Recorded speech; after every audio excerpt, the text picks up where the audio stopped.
I never imagined that betrayal could come with the sound of tennis balls smacking against a racket and the faint smell of sunscreen. But that's exactly how it began. My name's Ethan, and until 3 months ago, I thought my marriage to Lauren was solid. Not perfect, nothing ever is, but solid enough to withstand a few bumps and bruises.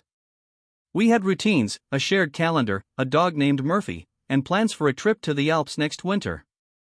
Lauren had taken up tennis about a year ago. For the cardio and sunshine, she said, flashing that familiar smile I fell in love with a decade ago. I encouraged her. Honestly, I was glad she had found something outside of work to be passionate about. She joined a local country club and started taking private lessons with a coach named Marco. The name made me think of tall, bronzed Europeans and fancy backhands. Turns out, I wasn't far off. Marco was exactly what you'd expect. Mid-30s, tan like he lived at sea, charming with that subtle European accent that made every compliment sound like poetry. I met him twice. Once at a club mixer, where he shook my hand with a little too much enthusiasm, and again when I stopped by to drop off Lauren's water bottle. He looked surprised to see me, like he'd been caught in the middle of something. Looking back, the signs were there. Subtle shifts. Lauren started dressing differently, not just for tennis, but afterward too. She'd come home glowing, a post-match high, she said. She smelled different, wore perfume to the court. And her phone? Clutched tighter than usual.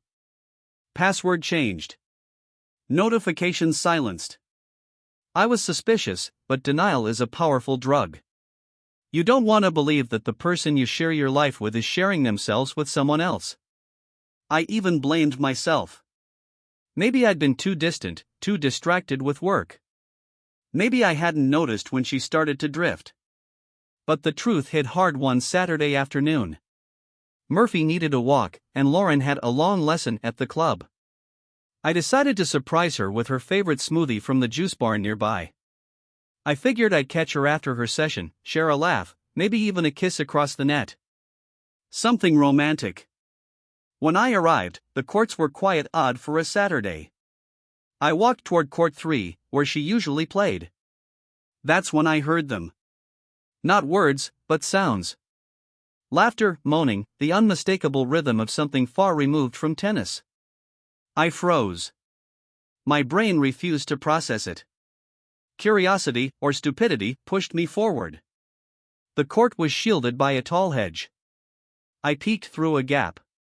There she was, Lauren, her legs wrapped around Marco's waist, his shirt half off, her tennis skirt bunched up in a way that made me physically ill. On the court. Our court. The one we played on when I first joined her for doubles. The place we laughed about my terrible serve and celebrated her winning streak. I didn't confront them. I backed away, quietly, smoothie still in hand, the cup now trembling as much as my hands. I drove home, each mile dragging me through disbelief and humiliation. The betrayal wasn't just about sex. It was about trust, about the ease with which she desecrated a piece of our life like it meant nothing. That night, she came home as if nothing happened. Kissed me on the cheek, took a shower, and asked what I wanted for dinner. I stared at her, at the woman I thought I knew, and couldn't bring myself to speak. I didn't sleep that night. Or the night after. But I did start planning. I spent the next week walking a tightrope between rage and restraint. Lauren, oblivious, continued her routine like nothing had changed: tennis on Tuesdays and Saturdays, book club on Thursdays, work emails humming late into the night. But I had changed. I was unraveling from the inside. Every smile she gave me now felt like a dagger cloaked in familiarity. I couldn't confront her, not yet. Something inside me needed proof beyond what I'd seen, like I owed it to the version of her I married, the one I still hoped existed somewhere beneath the lies. So I did what I never thought I'd do: I started following her. I became the very kind of husband we used to mock in bad movies. Wednesday afternoon, I parked across from the club, hidden behind a landscaping truck. Lauren's car pulled in at 3:05 p.m. sharp. She wore the same white tennis dress I'd once helped pick out. My stomach flipped. 10 minutes later, Marco arrived. They walked together, too close, her laugh too free. I waited. An hour passed. Then 2. At 5:21, they emerged from the clubhouse, flushed and tousled, not the kind of look you get from a cardio workout. They shared a quick kiss before parting, glancing around like teenagers sneaking out of prom. My grip on the steering wheel tightened until my knuckles turned white. That night, I went through her phone while she showered. Face ID still worked, she hadn't changed that. The messages were there, tucked under a contact labeled TSC. Maintenance, as if she thought I wouldn't notice the absurdity. The texts were explicit, cruel in their casualness. Photos, her in the tennis skirt, him shirtless, both of them grinning like it was a game. I wanted to scream. To wake her up and force her to admit everything. But instead, I took screenshots, emailed them to myself, then wiped the sent mail.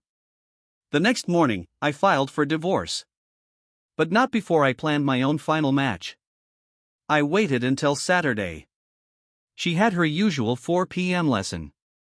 I left a note on the counter that said I was heading out for a run and wouldn't be back until late. I kissed her on the cheek before leaving. She smiled at me, not knowing she'd already lost me. I returned to the club an hour later, parking discreetly. This time, I didn't need to hide. I walked straight into the clubhouse with a clipboard and confidence, looking like staff. I knew where they'd be, court 3, the same place as before. I waited by the side entrance, then slipped through the fence and approached quietly. They were there again. This time on a towel, her legs draped over his shoulder. It was more vulgar than last time, more intimate. I didn't flinch. I snapped 3 photos and walked away without them noticing. That night, I left the envelope on the kitchen counter. Inside, the printed images, the lawyer's card, and the words "I saw everything." No threats. No dramatic declarations. Just the end. When Lauren got home, I was gone. I didn't wait to hear her cry or scream. I'd taken Murphy, packed a bag, and checked into a quiet rental an hour out of town. My phone buzzed nonstop, calls, texts, voicemails, until I finally turned it off. Over the next few weeks, I ghosted her completely. My lawyer handled the communication. She tried to meet, to apologize, to spin some story about confusion and weakness. But the evidence was too stark, too humiliating for her to bury with tears. Eventually, she signed the papers. The divorce was swift. Clean.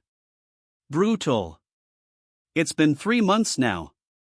I've started running again, really running, not just to clear my head, but to remind myself what it feels like to move forward. I've taken up hiking, something she always said was too inconvenient. I even joined a co-ed tennis group. The irony isn't lost on me. Last week, a woman named Rachel, a graphic designer with a wicked backhand and a crooked smile, asked if I wanted to grab a drink after a match. I said yes. Because sometimes the best revenge isn't about proving a point. It's about quietly rebuilding, stronger and wiser, without ever looking back at the wreckage you walked away from.